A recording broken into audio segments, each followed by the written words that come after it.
PT cigarette வித்த காசை தீயா கொளுத்தி குடும்பத்தை காலி செய்கிறார் அமமுக வேட்பாளர் செந்தில்நாதன் பேச்சு. நாடாளுமன்ற தேர்தலுக்கான வாக்கு சேகரிப்பு இறுதிக்கட்ட நிகழ்வில் அம்மா மக்கள் முன்னேற்றக் கழகத்தின் திருச்சி வேட்பாளர் செந்தில்நாதன் பேசுகையில், தேசிய கூட்டணி மண்ணின் மக்களுக்காக போராடுகிறவர்கள் இணைந்து ஏற்படுத்திய கூட்டணி, சமூகத்திற்கான கூட்டணி, தேர்தலுக்காக இணைந்து கூட்டணி அல்ல. பீடி சிகரெட் வித்த காசை தீயாக கொளுத்தி குடும்பத்தை காலி செய்கிறார்கள், ஜாக்கிரதையாக இருக்குங்கள் என்றார்.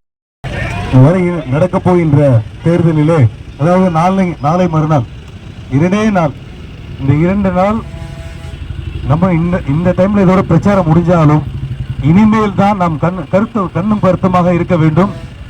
இந்த கோழி பிடிக்கிற வருவான், நைட்டு கோழி பிடிக்கிறவங்க ஈர துணியோட வருவாங்க, பார்த்துருப்பீங்க நீங்க. அதே மாதிரி வர்றாங்க, 250 ரூபா தூக்கிட்டு வருவாங்க. தயவு செய்து நண்பர்களே, நாம் விழிப்புடன் இருக்க வேண்டும். இப்போ நம்ம நண்பர்கள்லாம் நிறைய வீடியோலாம் எடுக்க ஆரம்பிச்சிட்டாங்க. பீடி சிகரெட் வித்த காசு, அந்த பீடி சிகரெட் வித்த காசு இப்ப தீயா கொளுத்தி குடும்பத்தை காலி பண்றதுக்கு வரானுங்க, ஜாக்கிரதையாக இருக்கவும். அதே நேரத்தில் நண்பர்களே, திருச்சி நாடாளுமன்ற தொகுதி வேட்பாளராக தேசிய ஜனநாயக கூட்டணியின் சார்பாக அம்மா மக்கள் முன்னேற்ற கழகத்தின் பொதுச் செயலாளர் அவர்களால் பா. செந்தில்நாதன் என்னும் என்னை குக்கர் சின்னத்தில் வாக்கு சேகரிக்க வந்த என்னை கடந்த 18 நாட்களாக தொடர்ந்து ஆதரவு அளித்து ஊக்கப்படுத்தி என்னை வழி நடத்திய அத்தனை தேசிய ஜனநாயக கூட்டணியின் கட்சி தலைவர்களுக்கும், மாவட்ட நிர்வாகிகளுக்கும், பகுதி நிர்வாகிகளுக்கும், ஒன்றிய நிர்வாகிகளுக்கும், மண்டல தலைவர்களுக்கும், மண்டல நிர்வாகிகளுக்கும், வட்ட நிர்வாகிகளுக்கும், கிளை நிர்வாகிகளுக்கும், ஒவ்வொரு நிர்வாகிகளுக்கும் உங்கள் பொற்பாதம் தொட்டு எனது நன்றியை தெரிவித்துக் கொள்கிறேன்.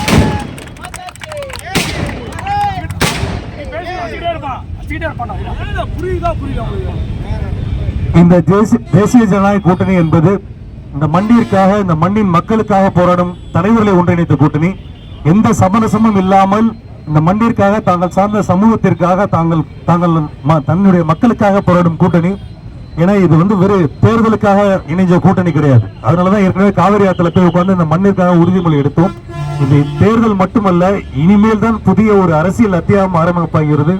புதிய ஒரு அரசியல் அத்தியாயத்தை எழுத்த இந்த சமுதாய தலைவர்களை ஒன்றிணைத்து மீண்டும் 3வது முறையாக மத்தியிலே ஆட்சி அமைக்க போகும் திரு நரேந்திர மோடி அவர்களின் ஆட்சியிலே 400 எம்பிகளுக்கு மேல் குறையாமல் ஆட்சி அமைக்க போகின்ற திரு நரேந்திர மோடி அவர்களின் கரங்களை வலுப்படுத்தும் விதமாக இனிமேலும் திராவிட மாடல், எந்த மாடல் சொல்லி இந்த பஸ் லிப்ஸ்டிக் போடுறது, இந்த மாதிரி கேவலமான காரியங்கள், அவலமான காரியங்கள் இந்த மண்ணில் நடந்துவிடக்கூடாது என்பதற்காக நாம் அனைவரும் ஒன்றிணைந்து இனிமேல் தான் நமக்கான நேரம், இனிமேல் தான் நாம் போராட வேண்டிய காலம் என்பதை கூறிக்கொண்டு, இத்தனை நாள் என்னுடன் பயணித்து இன்னும் 2 நாள் தேர்தலை முடிச்சிருவோம்.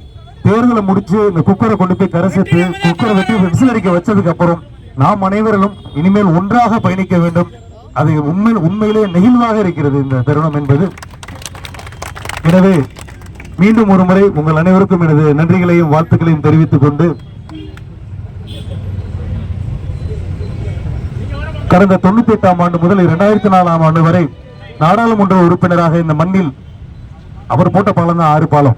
திரு அரங்கராஜன் குமார் மங்கலம் மறைந்த அவர் விட்டு சென்ற பணிகளை நாமும் தொடர்வோம். தேசிய ஜனநாயக கூட்டணி சார்பாக மீண்டும் இந்த மண்ணில் புதுவித ஒரு எழுச்சியை, பொருளாதார மேம்பாடுகளை நாம் கொண்டு வருவோம் என்று இதன் மூலம் உறுதிமொழி எடுத்துக்கொண்டு விடைபெறுகிறேன். நன்றி, வணக்கம்.